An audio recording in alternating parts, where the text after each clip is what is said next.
सत्य को खोजने वाले सभी साधकों को हमारा प्रणाम।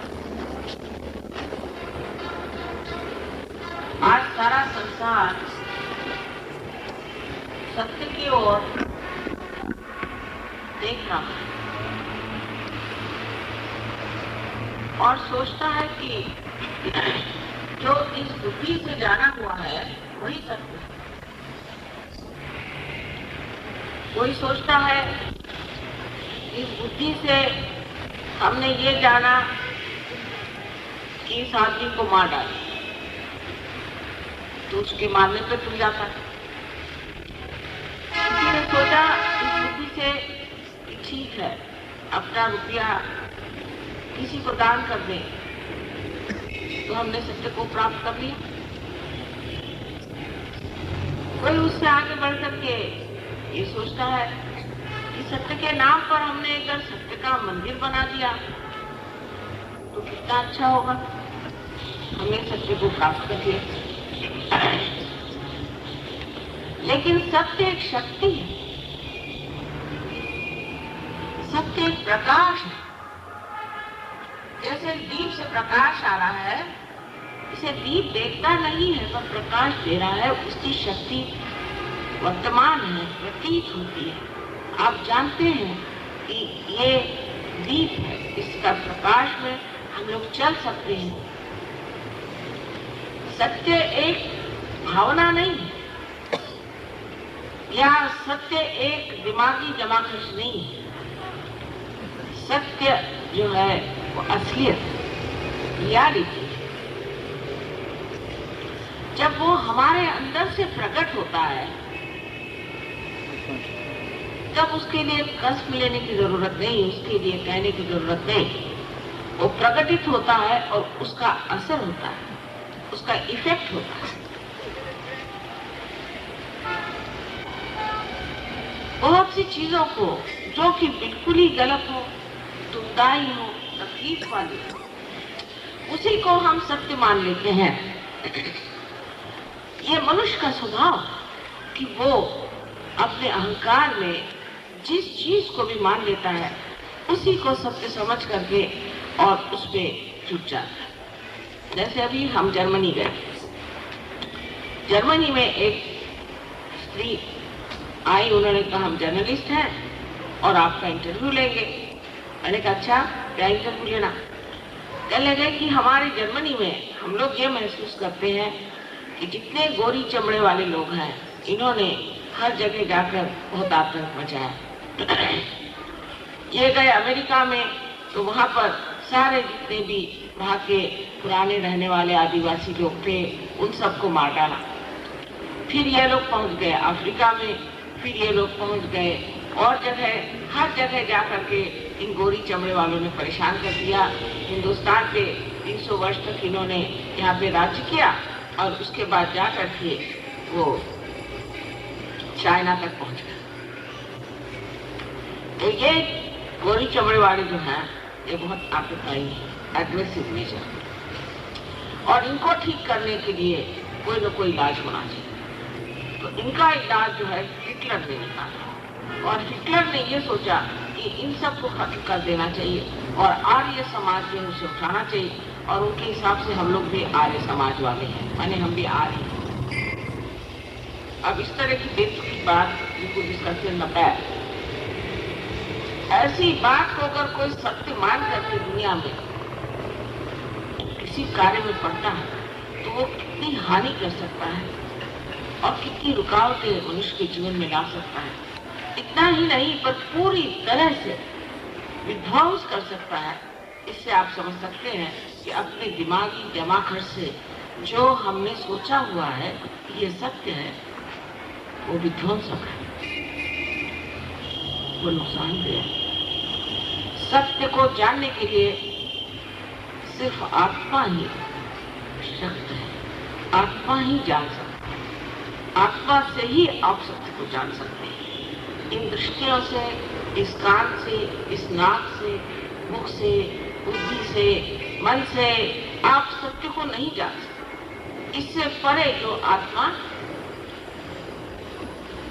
जिसे श्री कृष्ण ने क्षेत्रज्ञ कहा है, उसको प्राप्त किए बगैर, उसकी नजर से देखे बगैर आप सत्य को जानते, और सत्य कोई एक देश के लिए नहीं,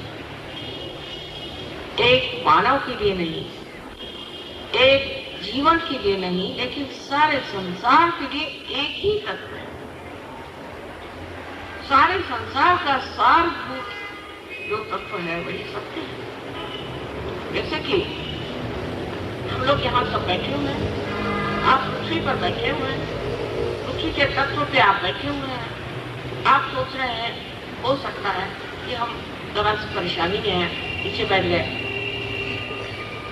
अगर मैं आपसे कहूं कि ये जो पृथ्वी जिस पर आप बैठे हैं, ये पृथ्वी बड़ी महान योग भूमि की पृथ्वी है, और इस योग भूमि की पृथ्वी में ही कुंडलिनी, साक्षात जो आदि कुंडलिनी, उसका वास है, और आप उसके ऊपर बैठे हुए हैं। हर एक जगह से चैतन्य की लहरियां टूट रही, लेकिन आप उसे देख नहीं पा रहे। आजकल के जमाने में जहाँ के लोग सिर्फ साइंस की बात करते हैं, वहाँ पर अगर ऐसी कोई बात करें तो लोग कहेंगे इनकी बातें तो समझ भी नहीं आती, ये कौन सी अनहोनी बाबा आदम के जमाने की बातें कर रही हैं, इसमें कोई विचार नजर नहीं आता।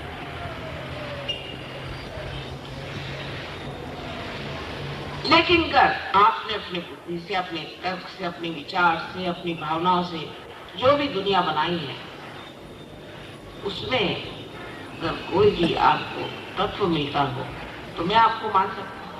आपने बड़ा भारी साइंस निकाल दिया, आपने ये चीज निकाली, वो चीज निकाली, उससे आपने किसी इंसान में कोई परिवर्तन तो लाया?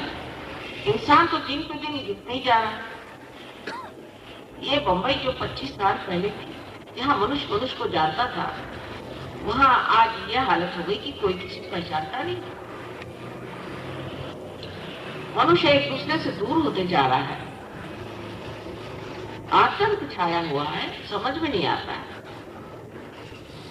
जिनका रिश्ता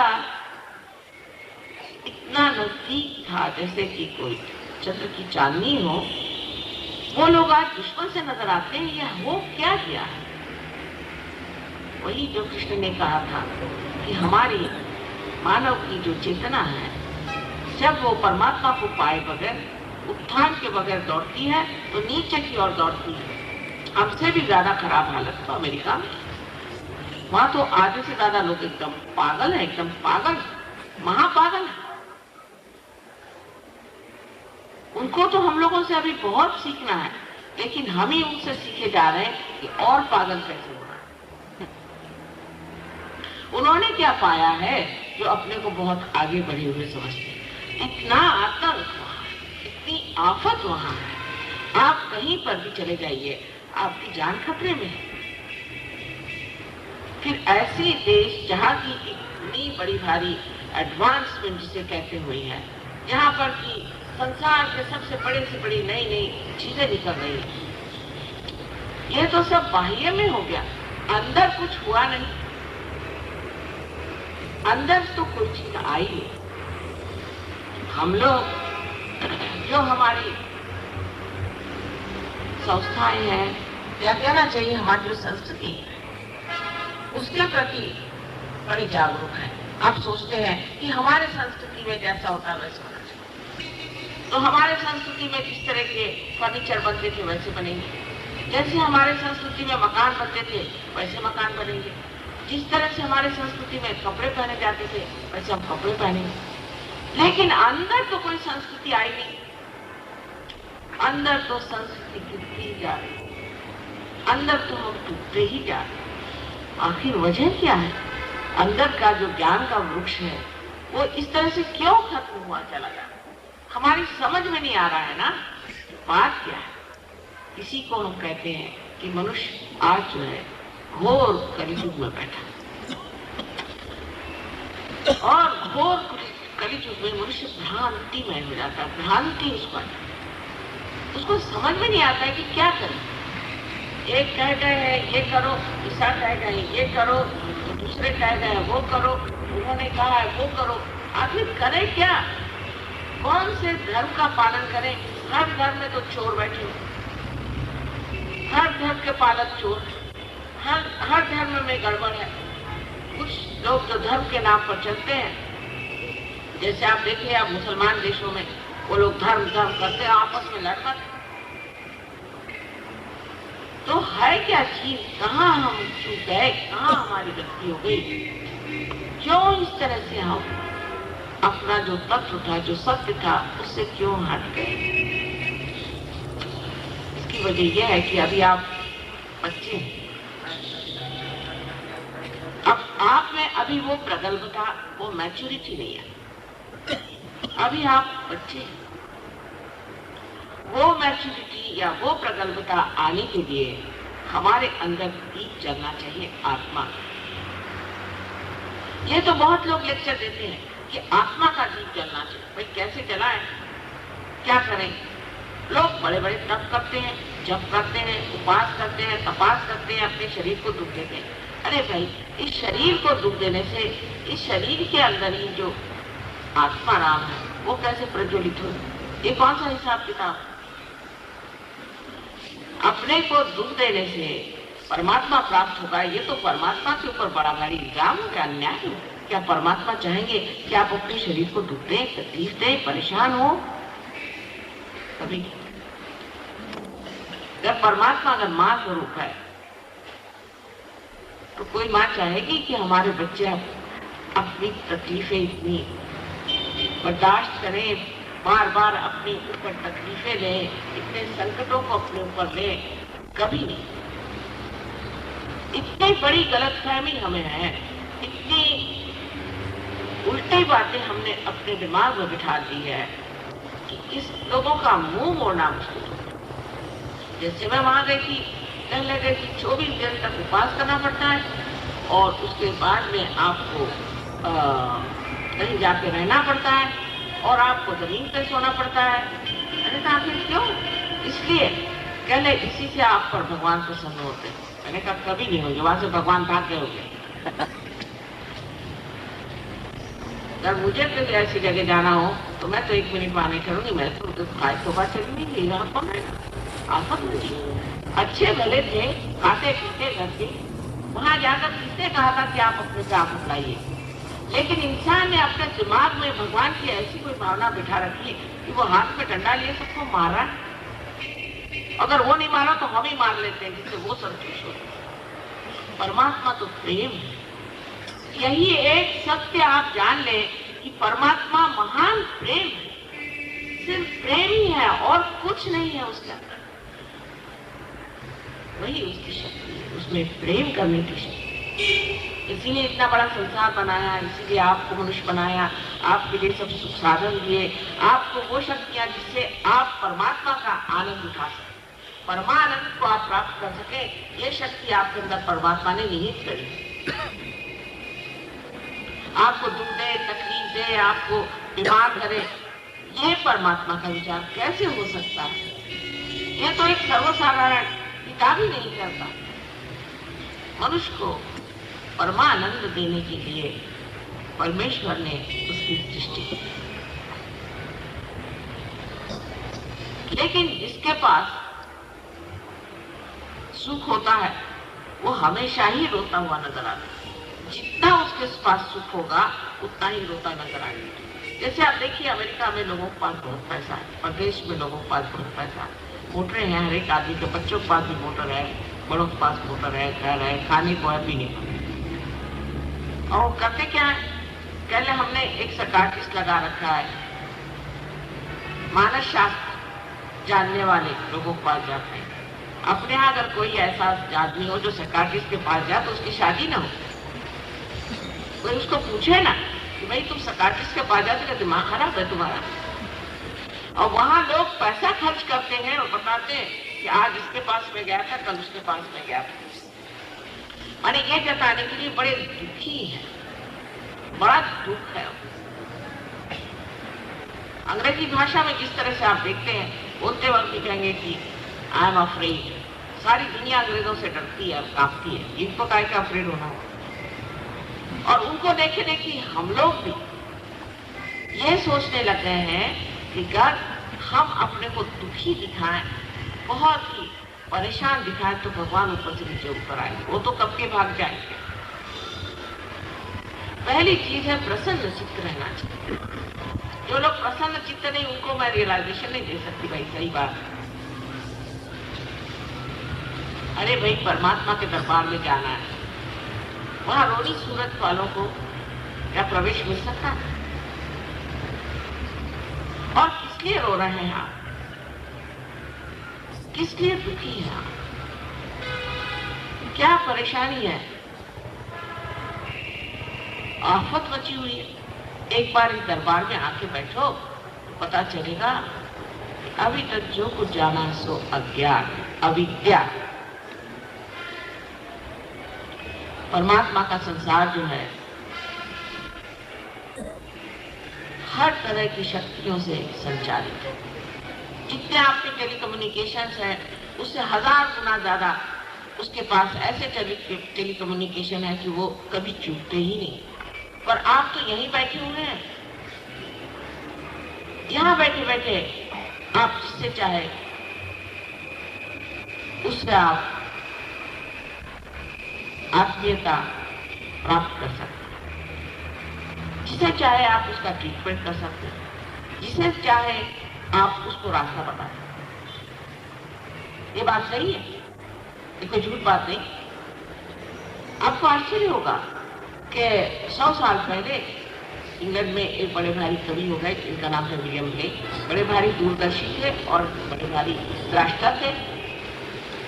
उन्होंने ऐसी ऐसी बातें लिख रखी है कि कोई विश्वास नहीं करता है कि उन्होंने ये तक लिख रखा है कि मेरा घर कहाँ है। उन्होंने ये लिख रखा है कि हमारा आश्रम पहले कहाँ बनेगा, किस प्रकार का मकान। रविंद्र बाबू का भी पढ़ा मैंने, पूरा महागणपति का वर्णन उन्होंने किया है, जो कि हमारे गणपतिपुरे में यहाँ महागणपति बैठे, पूरा वर्णन उनका करके रखा। कोई इधर तो जाता ही नहीं, देखता ही नहीं इसके पीछे में क्या लिखा, क्या बताया। इनके जो दृश्य है, विजन्स है, वो हमने कभी देखे ही नहीं, जाने नहीं। सोचा रे कवि की कल्पना है, तो लोग कल्पना में बैठे हैं, ये असलियत तो नहीं, क्योंकि वो दाल आटे का भाव नहीं बताते, इसलिए हमने उनको कवि कल्पना समझ के छोड़ दिया। ये बात सही नहीं। उन्होंने जो देखा है वो हमारे पास दृष्टि नहीं है। अगर हमारे पास वो दृष्टि आ जाए तो हम भी देखेंगे कि उन्होंने क्या देखा है, उनको समझेंगे और गदगद हो जाएंगे। कमाल है, क्या चीज देख। जैसे अभी सौंदर्य लहरी का वर्णन, श्री गणेश का, कोई क्या है भाई श्री गणेश का वर्णन भी करने के लिए और उनको कोई काम नहीं। अभी आप क्या जानते क्या है इसके बारे में? कोई श्री गणेश की बात करें तो लोग कहते हैं हम तो मूर्ति पूजा नहीं मानते। कोई अच्छा निराकार की बात करो तो कहते हम तो मूर्ति मानते हैं। अरे आपके मानने न मानने से कुछ होता है? जो असलियत है सो ही रहेगा ना। गणेश है और निराकार भी है। अब श्री गणेश की शक्ति कितनी जबरदस्त है ये आप नहीं जानते, हालांकि बैठे वही है। गणपति पूजा के लिए इन्होंने कहा कि माँ आप एक बार जा करके और गणपति को वहां बिठाइए अमेरिका। मैंने कहा हे भगवान और तो कुछ बताते तो। कहा है अरसकेशु कवित्व निवेदनम शिरसी मालिक मालिक मालिक। वैसे अमेरिका में गणपति बिठाना है और वहां पहुंचे तो देखते क्या हो कि गणपति बैठने को तैयार नहीं हुआ। अब आप समझेंगे नहीं मेरी बात, समझ नहीं सकते, क्योंकि आज तक आपने अपने बुद्धि से समझा ना, आपने गणपति को समझा कब? गए वहां सिद्धि विनायक में जाकर 4 रुपए चढ़ा दिए, हो गया गणपति महाराज रुपए प्रसन्न। कैसे होंगे? उनको तो रुपया पैसा समझता नहीं, मेरे को नहीं समझता, तो उनको क्या समझेगा? वहां माथा टेकने गए, वहां चढ़ा दिए 4 रुपए, माथा टेक के आए, भगवान ने 4 रुपए की मिठाई भेज दिया। हो सकता है? परमात्मा को हम लोग समझ के क्या रखा है? वो है सत्य स्वरूप, वो है शक्ति स्वरूप और वो है आनंद स्वरूप। और वो आपके हृदय में आत्मा स्वरूप। जब उस आत्मा को आप प्राप्त करते हैं तो फिर आप आनंद स्वरूप हो जाते हैं। लेकिन ये आत्मा की बातें हैं, लोग बातें ही करते रहे, आज तक कहते रहे, इसमें कोई सत्य नहीं, इसलिए अच्छा है हम लोग ऐसी कोई चीज करें कि जिसके सामने दिखाई दे आंख। तो मैंने कहा अच्छा देख लीजिए, हम एक बात बताते हैं, आप उसका परतावा लीजिए। हमने कहा कि गणपति जो है एक कार्बन उसका तत्व है। कार्बन जो हर एक इस पे एक एक एलिमेंट बैठा है, वैसे गणपति जो है वो कार्बन पे बैठा है।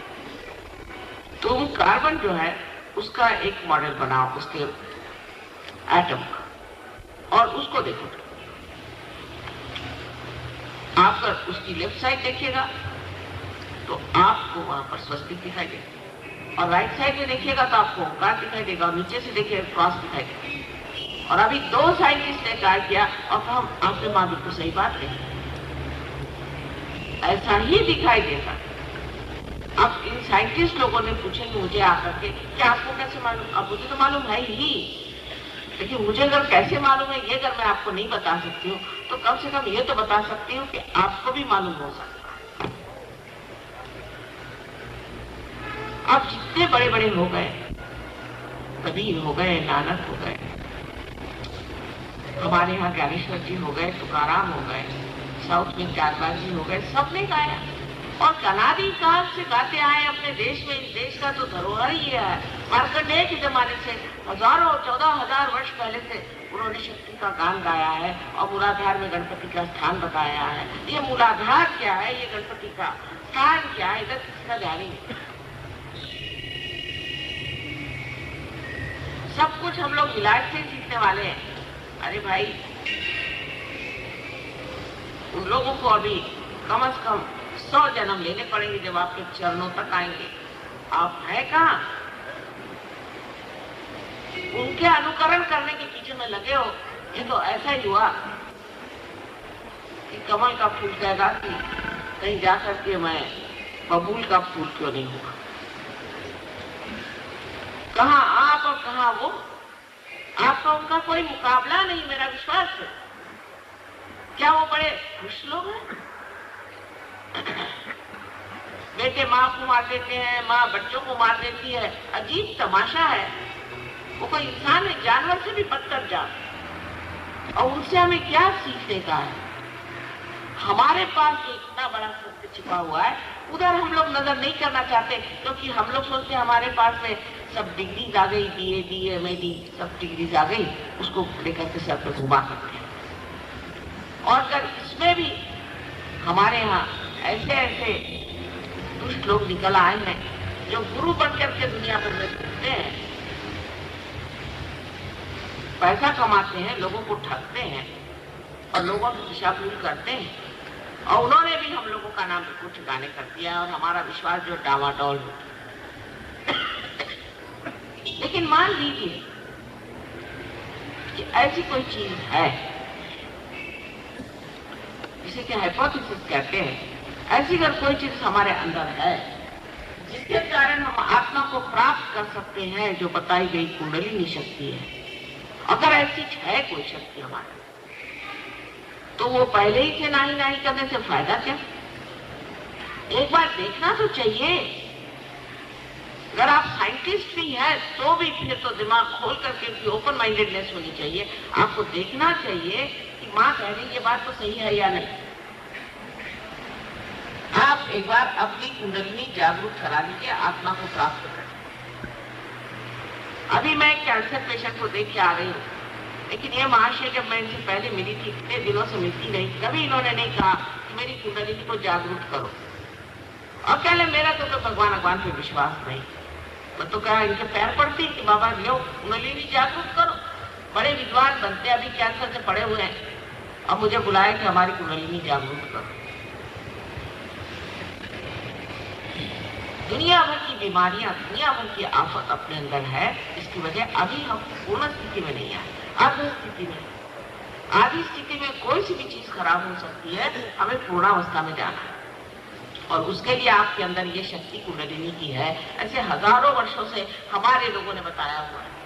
अभी ये जो गा रही थी वही सब गा रही थी, लेकिन क्या ये सब क्या झूठ बोलते थे? उन्होंने क्या कोई प्राइमरी वगैरह करना का विचार किया था क्या? वो क्या सब बेकार की बातें थी, या हम लोगों के पास में ही ये अकल नहीं है कि हम अपने अंदर जो इतने बड़े बड़े महान लोग हो गए उधर नजर करें। ये तो गुलामी की पकड़ हमारे अंदर है कि जो अंग्रेजी भाषा में लिखा है वही सब विद्वत्ता है, वही सब ज्ञान है, और बाकी सब बेवकूफी है। कम से कम हमारे इस देश की जो धरोहर है, जो हेरिटेज है, उसकी ओर नजर करें तो आपको पता चलेगा कि इस देश में सिर्फ इस महाराष्ट्र में ही न जाने इतने संत साधु हो गए, और सब एक ही बात कहते हैं, सबने एक ही बात कही। कहीं जाइए, दक्षिण में जाइए तो एक ही बात, कहीं आप जाइए बिहार में जाइए तो कबीर ने यही बात कही, पंजाब में जाइए नानक साहब ने यही बात कही कि भाई अपने को चीनो, अपने को जानो, सबने कहा है। और अभी आप अंग्रेजी में बहुत सी किताबें पाइएगा जहाँ लिखा रहता है कि सेल्फ होना चाहिए। तो कैसे होना चाहिए? हम लोगों का तरीका और है कि भगवान को 4 पैसे जमाना। उनका सेल्फ फूड होने का मतलब है आप लेट जाओ और लेट करके रिलैक्स करो तो भगवान मिल जाएंगे, और नहीं तो रास्ते पर दौड़ो। रास्ते पे दौड़ने से मिल जाते हैं, वो अपने से बढ़ते हैं। ऐसे पागलों के बीच में अगर सहजों की बात की जाए तो लोग मुझे को पागल समझने लग जाएंगे। ये बात नहीं, लेकिन ये बात नहीं है। बात ये है कि अभी हम लोग पूरी तरह से पल्लवित नहीं, मूड उधर उठना चाहिए, सोचना चाहिए कि हजारों वर्षों से जिस बारे में गान किया गया है और कहा गया है कि ये शक्ति कुंडलिनी की क्या, उस पर भी अंग्रेजी किताबें पढ़ी। अब अंग्रेजी में जो कुंडलिनी के बारे में कोई लिखे हैं,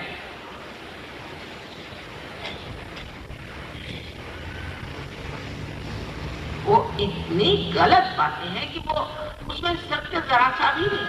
एक साथ तो लिखते हैं कि कुंडलिनी पेट में होती है, मैंने कहा आपके सर में होगी। इस तरह की बेवकूफी की बातें सारी लिखी, इनको संस्कृत का कोई ज्ञान नहीं था, जिन्होंने अंदर जाकर के देखा नहीं था। जहां वो कहते कि गणपति मूलाधार पे बैठा हुआ है, और यही गणपति जो है ये अपनी अबोधिता के कारण, इनोसेंस के कारण हमारी शुद्धता बना है। ये तो लिखा हुआ है, लेकिन उसका अनर्थ इतना किया गया कि लोग फ्रॉइड के पास पहुंच गए।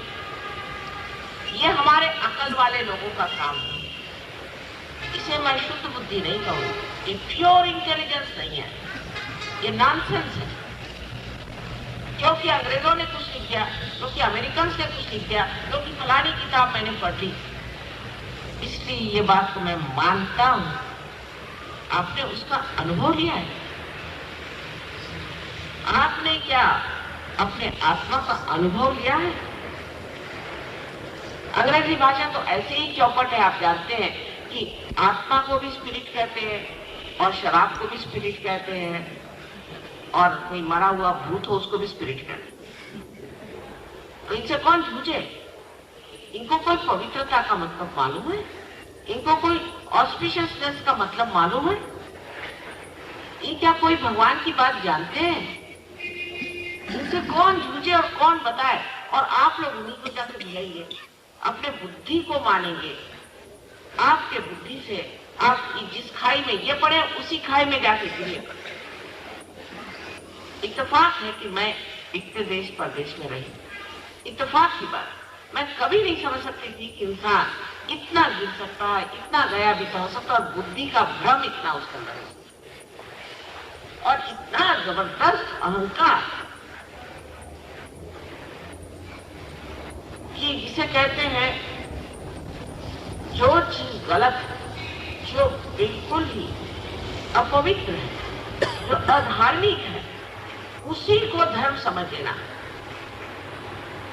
उसी में रत रहना, उसी में समय बर्बाद। आत्मा का तत्व हमारे अंदर निश्चल रहता है,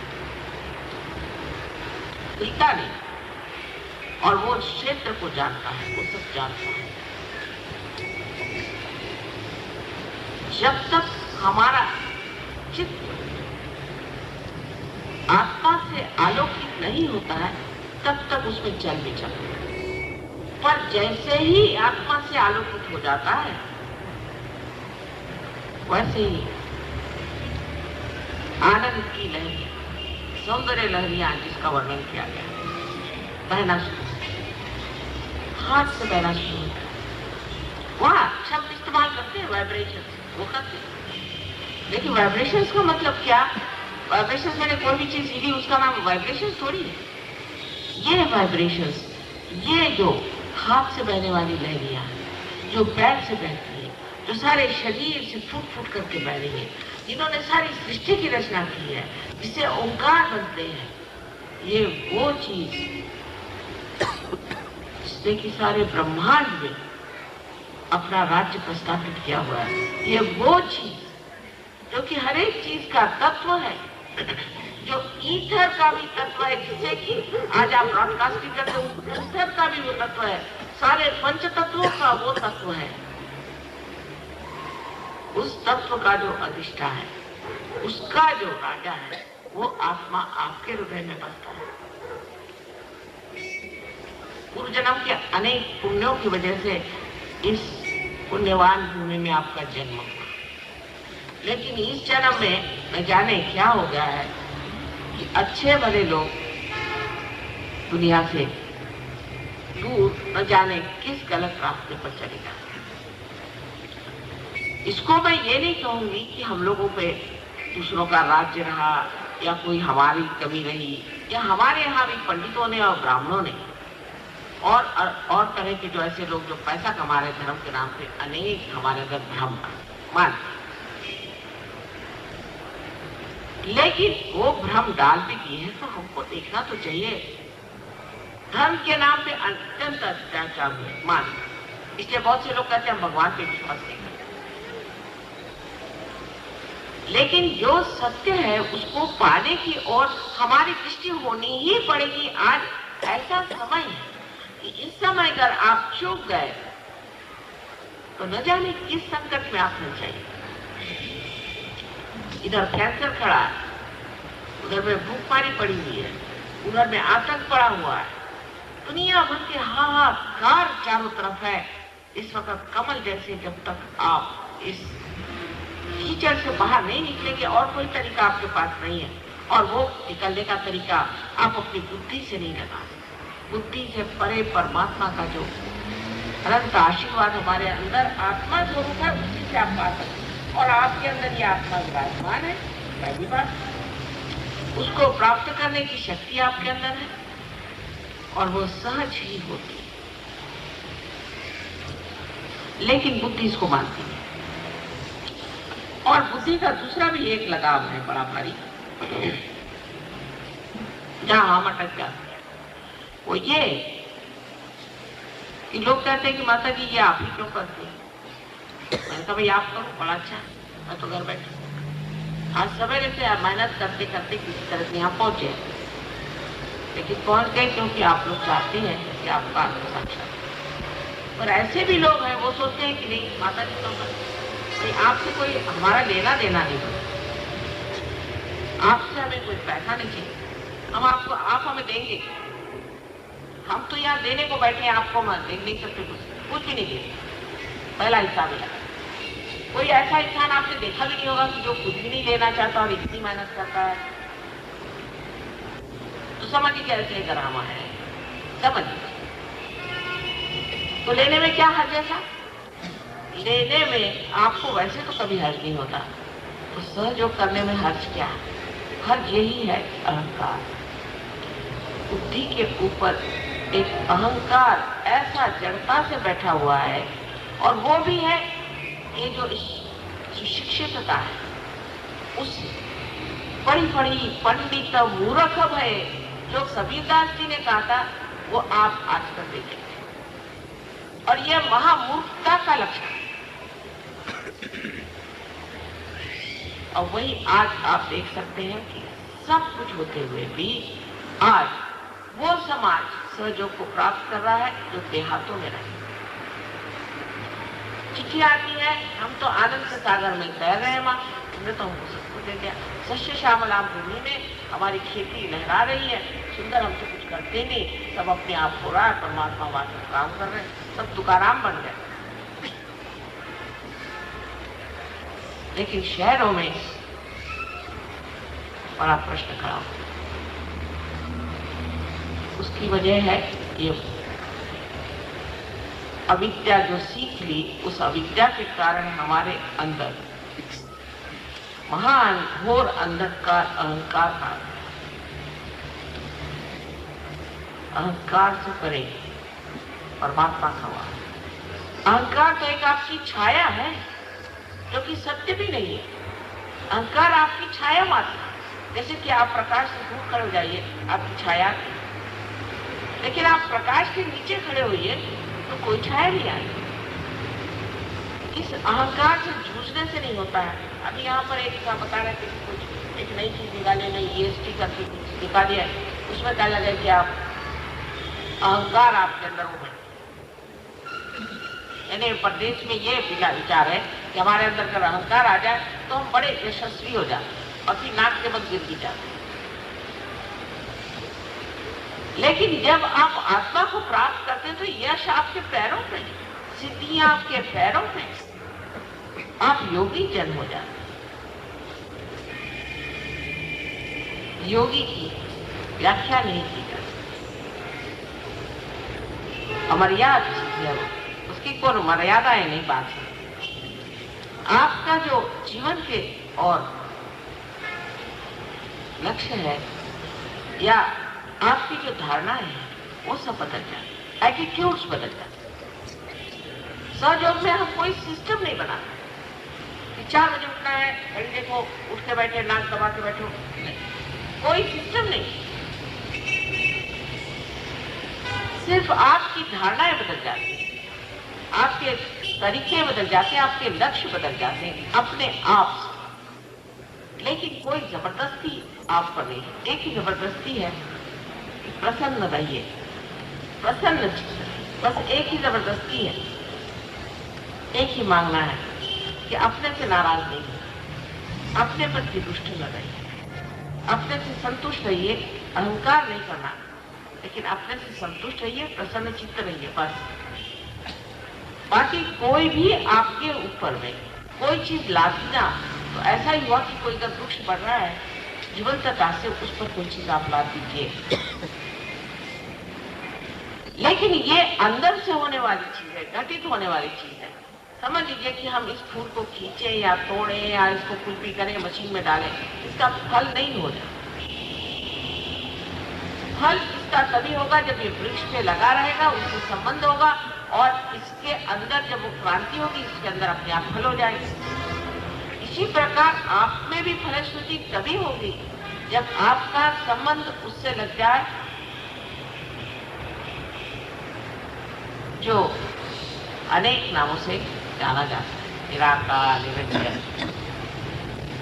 उससे जब आपका संबंध हो जाए, इसे अंग्रेजी में डिवाइन कहते हैं, उस परमात्मा से, उस प्रकाश से, उसके उस प्रेम से जब आपका संबंध हो जाता है, उसी की धारा से आप स्वयं एक फलस्वरूप, और वो फल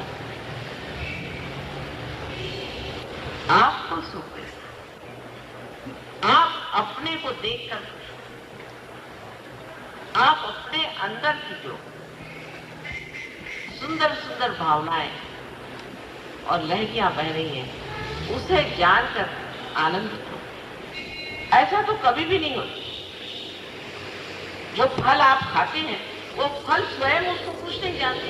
जो दीप जलता है वो दीप स्वयं को नहीं जानता, लेकिन यहाँ आप अपने को जानते हैं और अपनी शक्तियों को भी जानते हैं, और सब जानते हुए भी आप अत्यंत नम्र हो जाते हैं। अब यहाँ ऐसे बहुत से लोग हैं, कम से कम मेरे ख्याल से 50% लोग यहाँ ऐसे हैं जो पार हैं, और कम से कम इसमें से 30% लोग ऐसे हैं कि जो बहुत पहुंचे हुए पार हैं।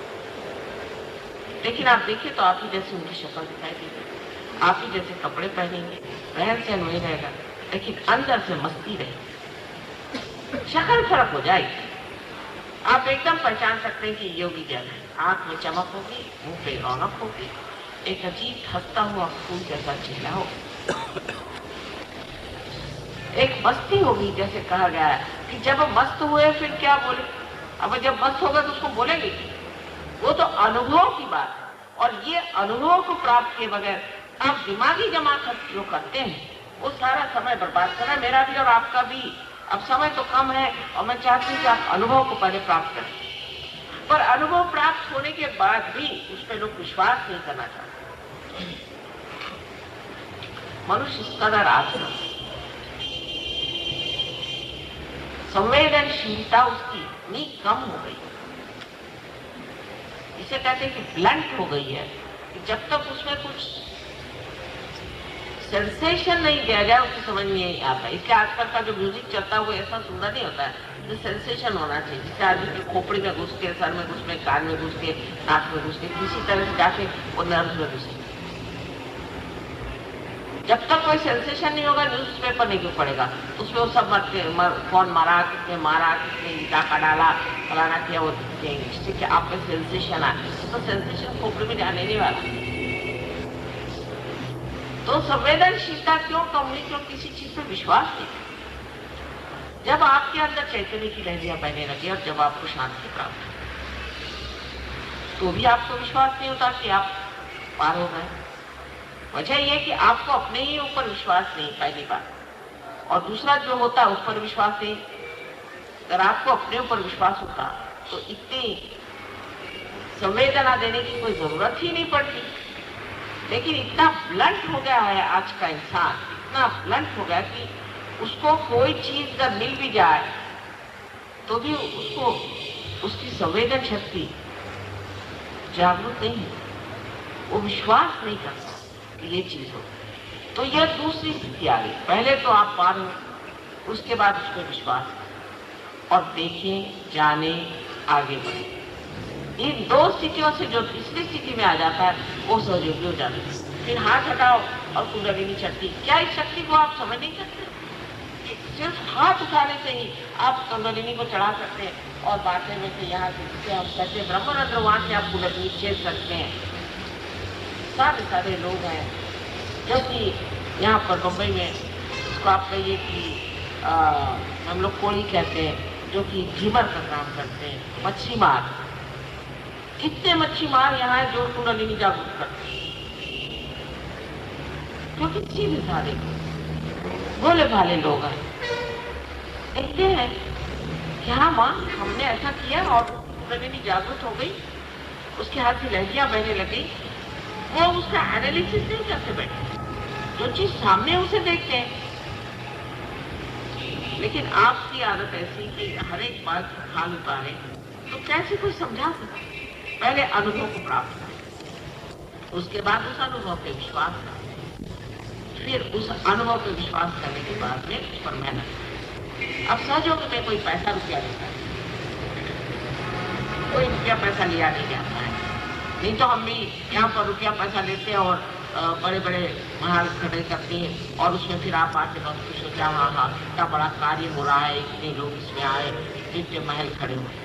बिल्कुल, इसलिए शादी जगह में, किसी के घर में, कहीं पर भी प्रोग्राम, फिर वहाँ बड़ा साहब नहीं जा सकता क्योंकि वो मोटर में आएगा। अरे परमात्मा के दरवाजे जा रहे हो भाई, सर झुका कराओ। वो मोटर में है, बड़ा साहब है, वो नहीं अंदर आ सकता, वो सहयोग को प्राप्त नहीं होगा। तो बैठा रहा मोटर में। परमात्मा के अगर मोटर में बैठना है तो पांव से जूता उतार करके, सर झुका करके। तो तीसरा जो प्रश्न खड़ा होता है, प्रॉब्लम खड़ा होता है, वो ये कि अब ये एक ढीमर है, मच्छी बार है, और साहब इससे कैसे रियलाइजेशन लिया जाए? और जिसने इतनी बड़ी रामायण लिखी वो वाल्मीकि कौन था? और जिन्होंने ईसाई धर्म को फैलाया था वो 12 की 12 कौन थे? और कबीरदास जिन्होंने इतनी बड़ी चीजें लिख दी वो कौन थे? और व्यास जिन्होंने आपकी गीता लिखी थी वो कौन थे? वो कोई राजा महाराजा बन के नहीं तुम्हें। और श्री कृष्ण ने भी जब कार्य किया था तो वो भी गैया चरा,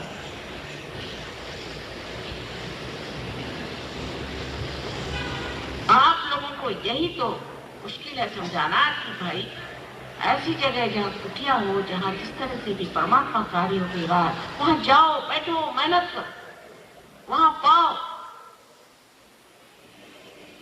लेकिन आप तो ये सोचते हैं कि भाई इस घर में कहते तो गोबर से लिपा पुता हुआ घर है, इसमें माता जी कहते हैं वहां जाओ, वहां तो ठीक से छप्पर भी नहीं। आप परमात्मा के आकाश के नीचे जाना चाहते हैं। ये सब चीजें कोई महत्व की होती ही नहीं है। जो अवलिया होता है उससे कोई समझता है क्या? हम अपना हाल बताएं, हमें तो पता नहीं चलता कौन सा आराम है, कौन से कहाँ रहते हैं, क्या रहते हैं।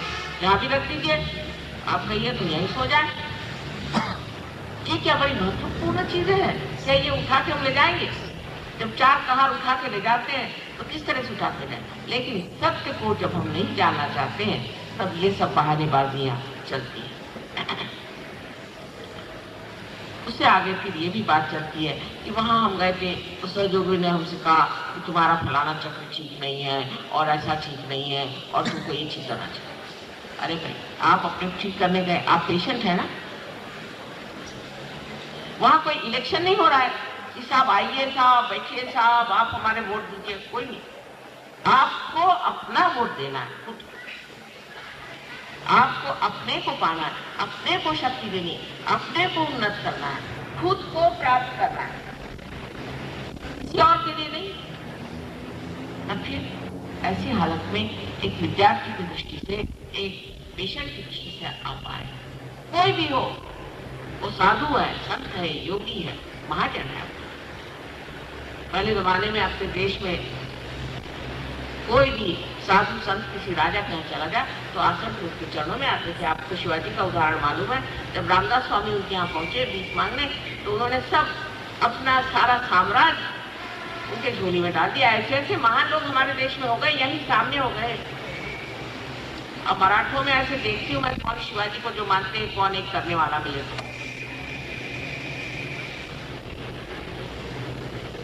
शिवाजी को मानने का मतलब है शिवाजी जैसे होना।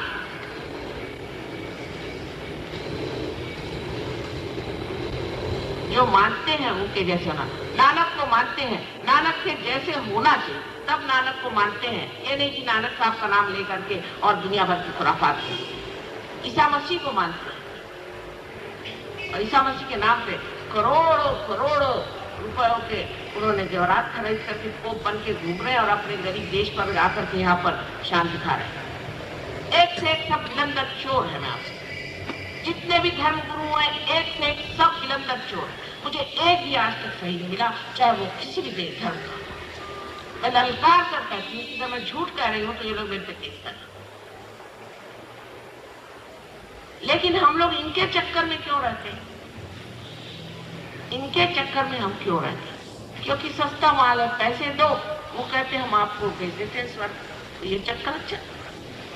चर्च में जाओ, 10 रुपया दो तो हमारा नाम लिख जाएगा, हम चले जा रहे स्वर्ग। ऐसे कोई स्वर्ग में जा नहीं सकता। अगर धर्म की स्थापना करनी है तो जितने भी इस तरह के अधर्म हैं उनको छोड़। धर्म पे बैठने वाला आदमी अधिकारी होना चाहिए, उसके अंदर ताकत होनी चाहिए, शक्ति होनी चाहिए। और सबसे बड़ी शक्ति आपके परिवर्तन की उसमें नहीं है तो ऐसे धर्म गुरुओं को मानना भी मैं सोचती बड़ा भारी अधर्म है। कम से कम साइंस में कुछ तो चीज है सही, हालांकि अर्ध सत्य है पर थोड़ा सा तो सत्य है। पर इन धर्मों में तो जरा सा भी सत्य कहीं नजर नहीं आता। कोई भी धर्म गुरु मुझे आज तक नहीं मिला जिसके रियलाइजेशन तक हुआ इसके अंदर कुंडलिनी का प्रवाह चला। इतने बड़े झेल के गुरु यहाँ आए थे, झेल बड़े भारी बनते हैं, उनके पास हजारों पता नहीं क्या मोटरें हैं और लाखों लोग उनके पीछे उनकी किताबें चली हुई हैं, फलाना ठिकाना। और उनकी तबीयत खराब थी तो मुझे बुलाया तो मैंने कहा भाई तुम झेल के गुरु कैसे बने? पहले क्यों? मैंने कहा तू तो पार नहीं, उसको कश्यप कहते। मैंने कहा तुम तो काश्यप नहीं हो, कश्यप होना चाहिए। तुम काश्यप नहीं हो, तुम गुरु कैसे बने? कहने लगे कि हाँ बात ये है कि हमारे यहाँ तो काश्यप हुए नहीं, 26 काश्यप हुए 12 सेंचुरी तक तब से हुए। तो मैंने कहा फिर तुम वहाँ क्या कर रहे? कल मैं अपना काम कर रहा हूँ। मैंने कहा काम क्या कर रहा?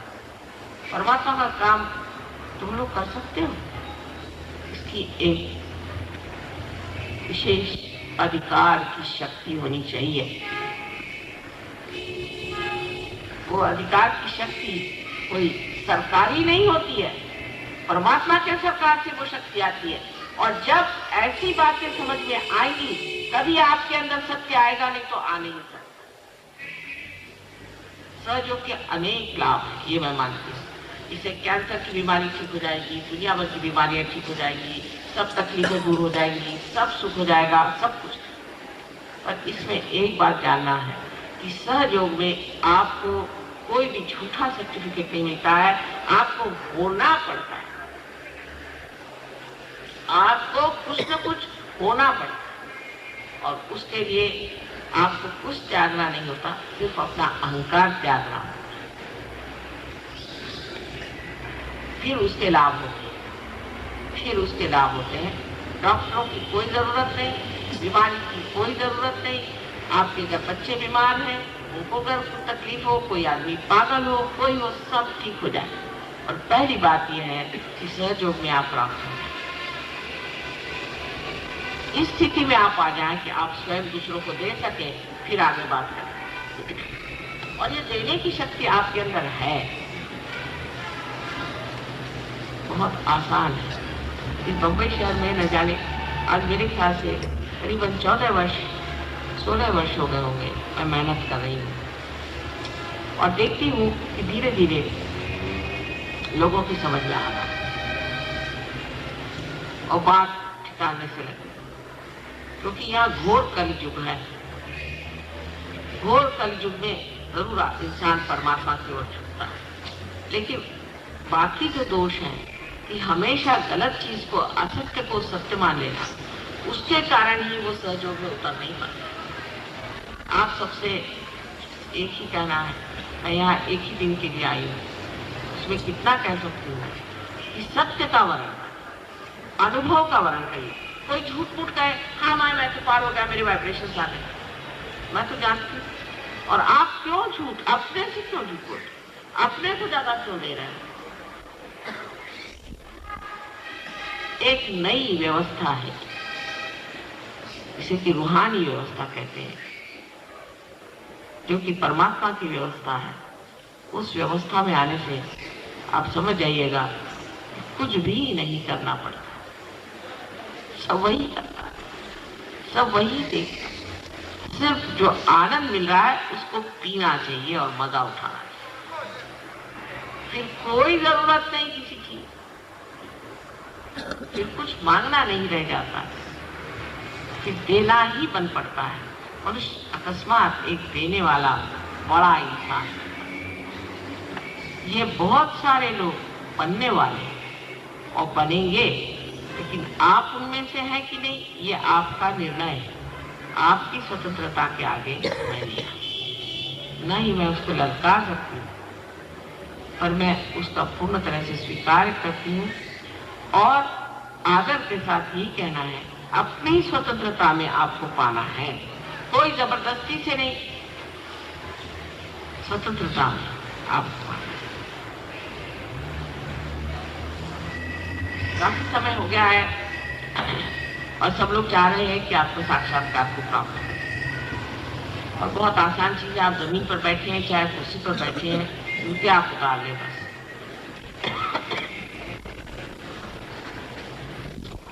आप लोगों को प्रश्न तो जरूर होंगे ही, वो आप लिख करके दे दीजिएगा और फिर अगले वक्त हम उनके सब जवाब दे देंगे।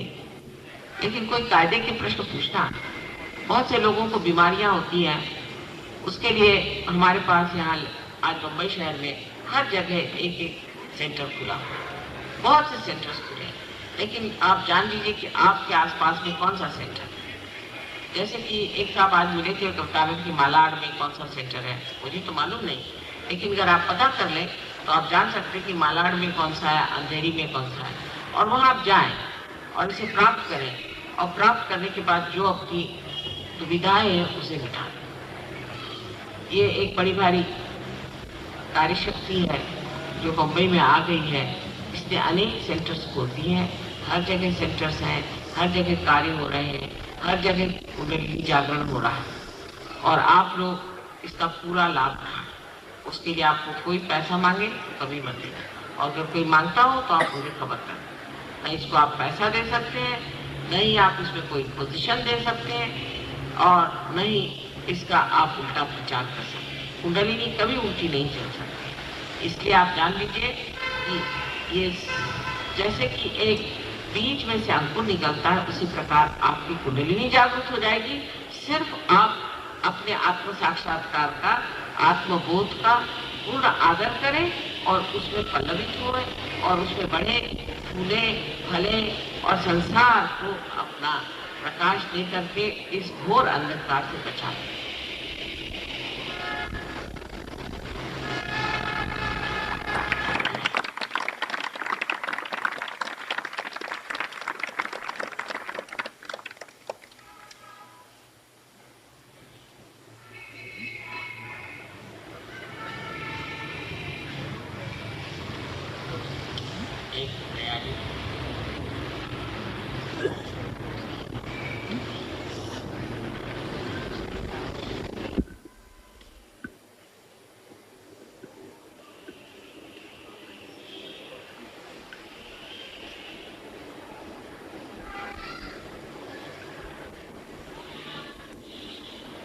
आप लोग सिर्फ इस तरह से हाथ करके बैठे। लोग कहते टोपा काटूंगा, माँ के सामने टोपी क्या पहनने की, कोई हम गुरुजी थोड़ी हैं। हाँ, कारण ब्रह्मरत्न उड़ायचे ना, हम टोप्या काढून घेतलेल्या पाहिजे। टोप्या काढून घेतलेल्या, टोप्या काढून बसा, टोपी निकाल लीजिए।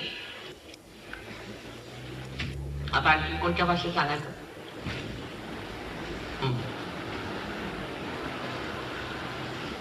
आता पहिल्यांदा प्रथम म्हणजे प्रसन्न चित्त असलं पाहिजे।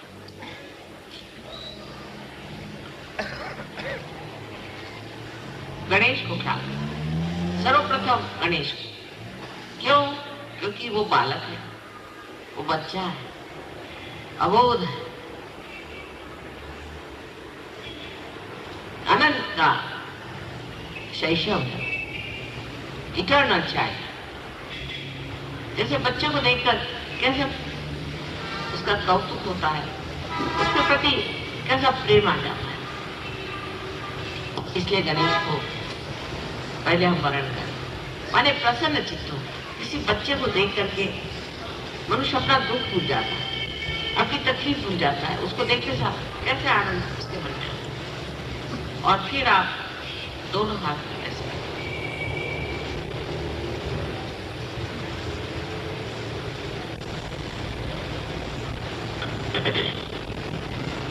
अब आंख को बंद कर,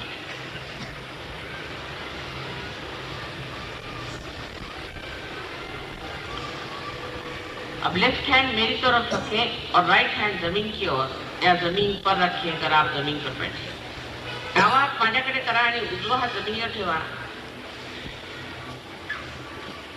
किंवा जमिनीकडे करा।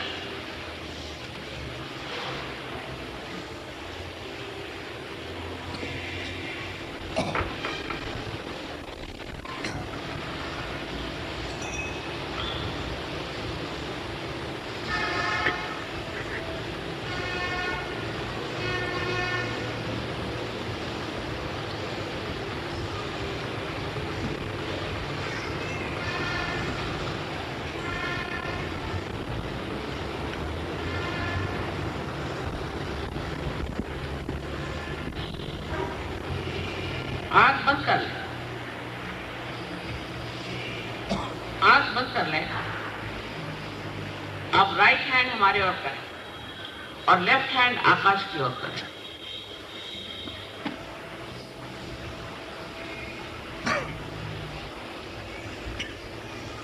और मन में कहें कि मां मैं आत्मा हूं। Please say in your heart, Mother, I am the Spirit. उजवा हात माझ्याकडे, डावा हात वर, आणि मंत्र म्हणायचा, श्री माताजी मी आत्मा आहे, असा मागे, like this, backwards, backwards.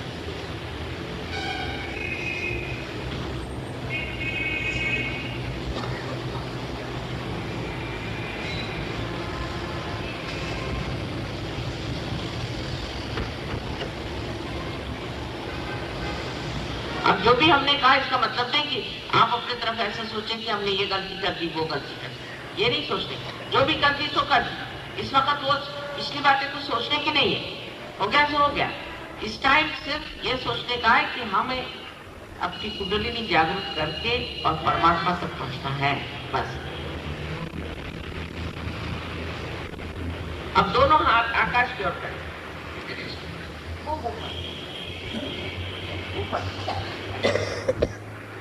और पूछिए कि क्या यही ब्रह्म की शक्ति है? क्या यही चैतन्य की शक्ति है? यही क्या प्रणव ओंकार है?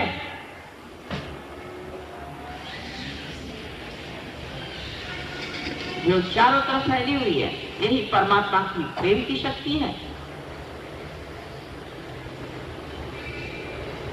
अब विचार कीजिए। अब दोनों हाथ मेरे,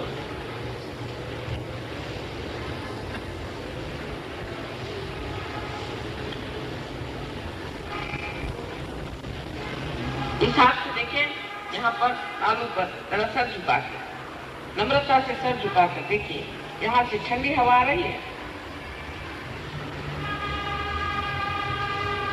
आलू पर टाळूवर बघा, हात असा फिरवून थंडगार वारा येतोय का?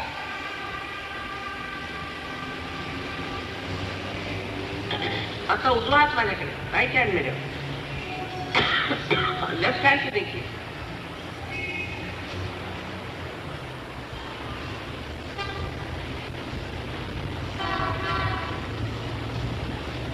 ठंडा, ठंडी ठंडी हवा आई।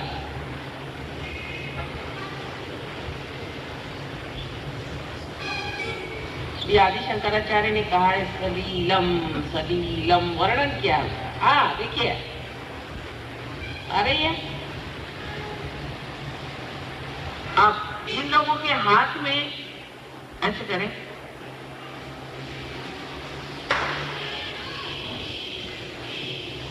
या सर में ठंडी या गर्म हवा भी हो सकती, थोड़ी शुरू में गर्म आती हो तो आई हो, वो अपने दोनों हाथ ऊपर करें। ज्यांच्या दोन्ही हातात किंवा डोक्यातून थंडगार वाऱ्या आला असते त्यांनी वर दोन्ही हात करायचे, हातात किंवा सगळी मुंबईत पार झाली तुमची, धन्य आहे बघा। आमचे नमस्कार,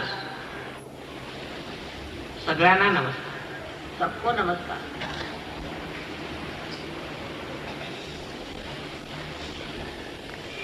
इतने योगी ज्ञान हो गए तैयार, अब जमेंगे कितना वो देखना है। You all got it? No? Didn't feel the full breeze? In the matter?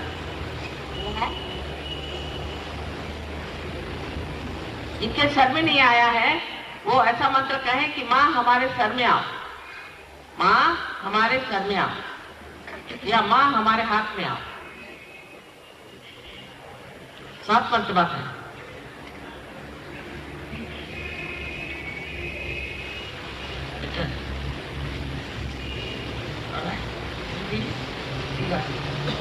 अरे सीना जस्ट फॉर द डिमांड, मांगने से इतने जल्दी में ही सब हो जाता है। कैसे हो जाता है? इतना आसान। इसका मतलब सब अंदर कोई न कोई बड़ी भारी व्यवस्था है, बड़ी भारी यंत्रणा है, इसकी वजह से कार्य होता है। होता तो सहज ही है।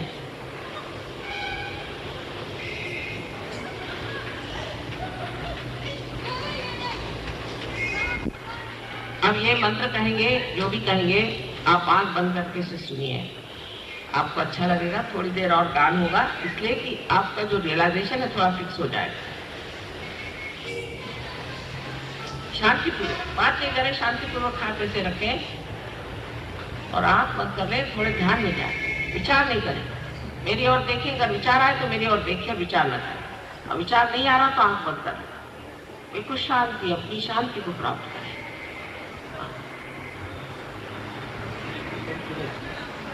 वो विचार नहीं करेंगे, गाने को कहीं थोड़ा गाएंगे और उसके बाद में आप देखना कितना शांत लगेगा।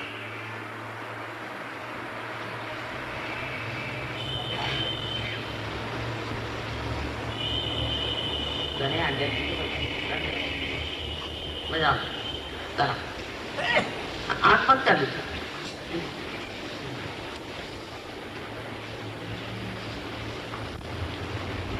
हो गया।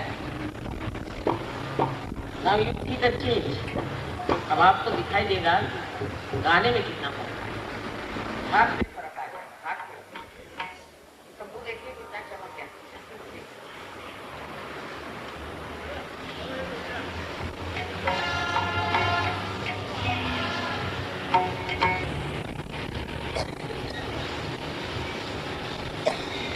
अब विचार नहीं करिए, आँख खुली भी हो तो विचार नहीं करिए, विचार न करते हुए देखिए।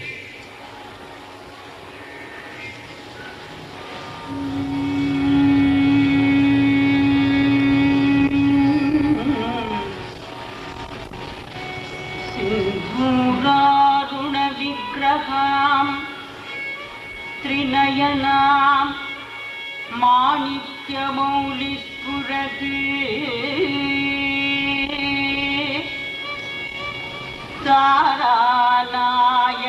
तारानायकशेखरां स्मितमुखीं आपीनवक्षोरुहां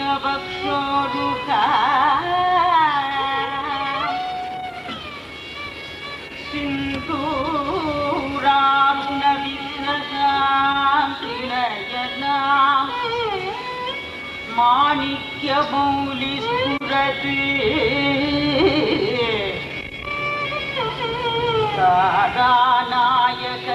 तारानायकशेखरां स्मितमुखीं आपीनवक्षोरुहां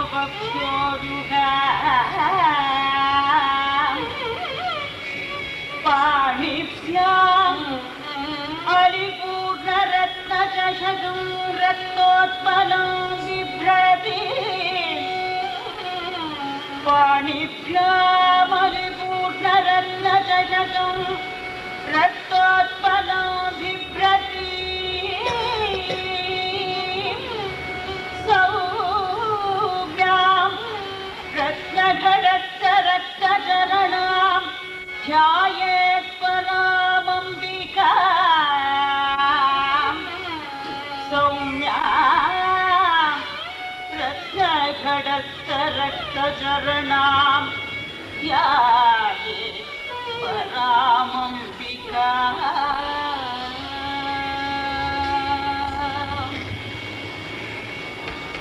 करुणां करुणां तरङ्गिताक्षीं धृतपाशाङ्कुश पुष्पबाणचापां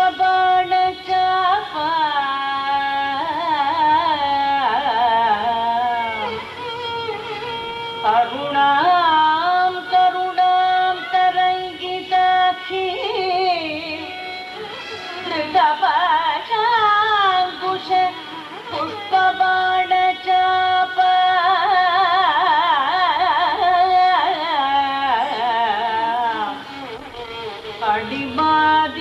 अणिमादिभिरावृतां मयूखैः अणिमादिभिरावृतां मयूखैः अहमित्येव विभावये भवानी अहमित्येव विभावये भवानी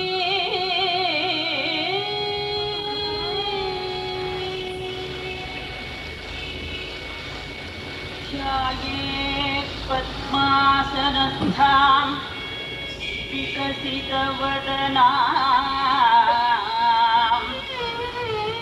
ध्यायेत् पद्मासनस्थां विकसितवदनां पद्मपत्रायताक्षीं हेमाभां पीतवस्त्रां करकलितलसत्क्षेमपद्माम्बराङ्गी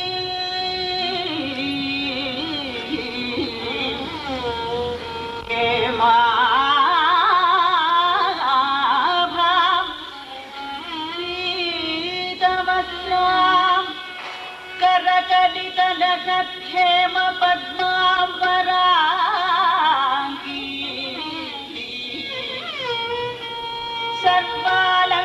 सर्वालङ्कारयुक्तां सदनमभयदां भक्तनम्रां भवानीं सर्वालङ्कारयुक्तां सदनमभयदां भक्तनम्रां भवानी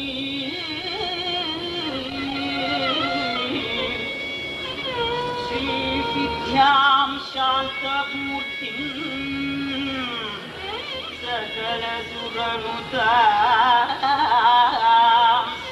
सर्वसम्पत्प्रदायिनीं श्रीविद्यां शान्तमूर्तिं सकलसुरनुतां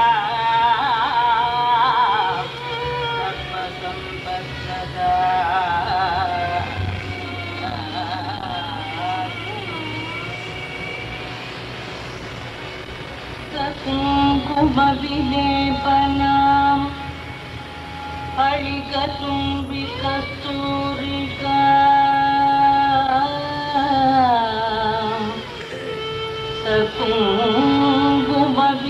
कुङ्कुमविलेपनाम् अळिकतुम्बिकस्तूरिका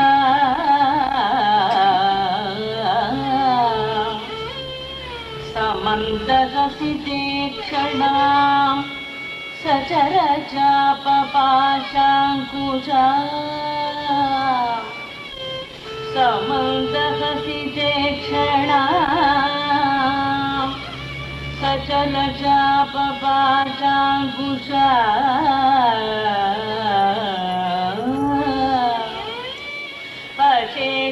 अशेषजनमोहिनी अशेषजनमो